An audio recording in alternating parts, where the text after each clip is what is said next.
Vamos para mais uma base bíblica. Dessa vez nós iremos falar do celibato. Acho que muitos de vocês já ouviram falar nesse termo, mas não sabem o significado. E talvez vocês já viram o significado, mas não sabem que o nome atribuído é o celibato. Estamos falando da proibição ao casamento da Igreja Católica em relação aos sacerdotes. Os padres, como vocês sabem, na Igreja Católica não podem casar-se. Isso dá o nome de celibato na teologia. E qual a base bíblica para isso? O apóstolo Paulo, quando escreve a primeira carta aos Coríntios, lá no capítulo 7, ele inicia dizendo que não é bom que o homem toque em mulher. Não seria bom que o homem tocasse em mulher por conta da concupiscência da carne. Cada um case-se. Paulo vai dizer, olha, por conta da prostituição, segundo algumas traduções, é melhor casar. Entendeu? Mas isso não é uma regra para os sacerdotes, tá certo? Porque Paulo vai dizer o seguinte, e ele traz nesse bojo também as mulheres. Da forma que você foi chamado, você se mantenha. Se você foi chamado casado, mantenha-se casado. Se você foi chamado solteiro ou solteira, mantenha-se no mesmo estado em que foi chamado. Por quê?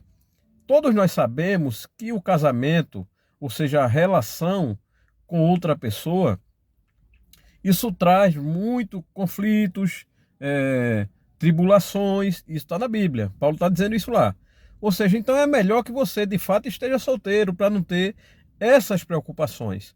Mas isso está relacionado ao serviço de um modo geral, ou seja, ao serviço da igreja, a você ser um servo de Deus.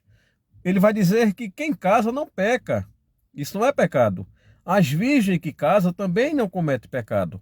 Agora ele recomenda que não faça isso por conta das tribulações, dos problemas que virão em consequência do casamento. Ele ainda diz que o solteiro serve melhor ao Senhor. Tá certo? Mas em relação aos sacerdotes, aos padres, aos pastores, ou qualquer religião que tenha seu líder, 1 Timóteo vai falar no capítulo 3 que aquele que almeja o episcopado, excelente obra deseja, porém o homem tem que ser marido de uma só mulher. Ou seja, Paulo está dizendo que para o pastor, ou para o padre, ou qual seja a liderança da sua igreja, ele tem que ter uma mulher. Algumas religiões evangélicas levam isso tão ao extremo que ele entende que uma mulher seria na vida toda. Ou seja, o homem que tem duas mulheres, que já teve duas mulheres, ou seja, está no segundo casamento, não está habilitado ao sacerdócio. Mas não é isso o que Paulo está dizendo.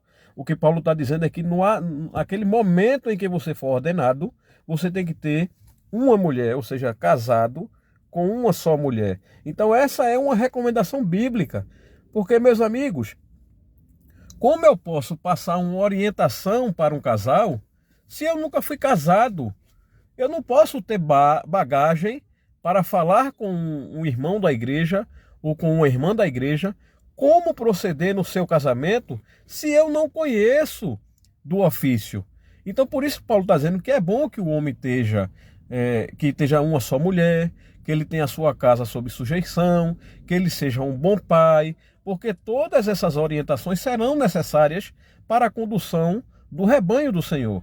Então, por isso que esse celibato que a Igreja Católica pratica, os protestantes não praticam nem consideram, porque não é uma recomendação bíblica para o sacerdote.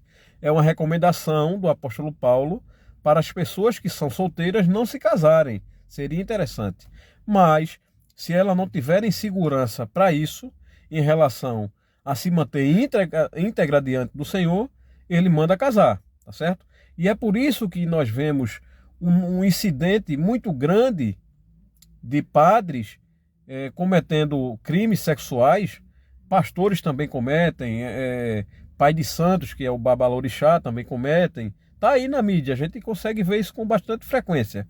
Mas o índice ainda é maior no sacerdócio católico, exatamente por essa proibição de não poderem ter relação sexual com sua esposa. Então está aí mais uma base bíblica.